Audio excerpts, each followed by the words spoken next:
Hey everyone, today I'm going to teach you how to create new Outlook data files. Without any further ado, let's get started. First, open your Microsoft Outlook application and log into your account. Once Outlook launches and your emails have loaded in, you'll be ready to start creating your new data file. This process is straightforward and gives you more control over how you organize and store your email data.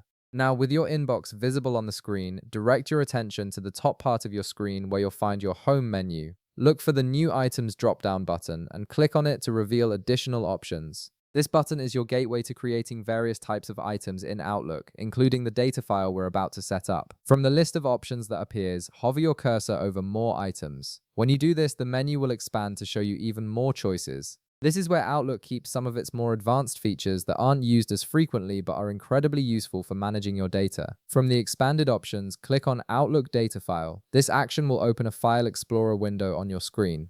This window is where you'll decide where to save your new data file and what to name it, so take a moment to think about what makes sense for your organization system. In the File Explorer window, select a file directory where you want to store your new Outlook data file. It's a good idea to choose a location that's easy to remember and access, especially if you'll need to back it up or move it later. Once you've selected your preferred location, enter a file name for your new Outlook data file in the designated field. Make sure the name is descriptive enough that you'll recognize what it contains when you see it later. After you've chosen your location and entered your file name, click on OK to finalize the creation of your new Outlook data file. And that's it. You've successfully created a new Outlook data file, giving you additional storage and organization options for your email data.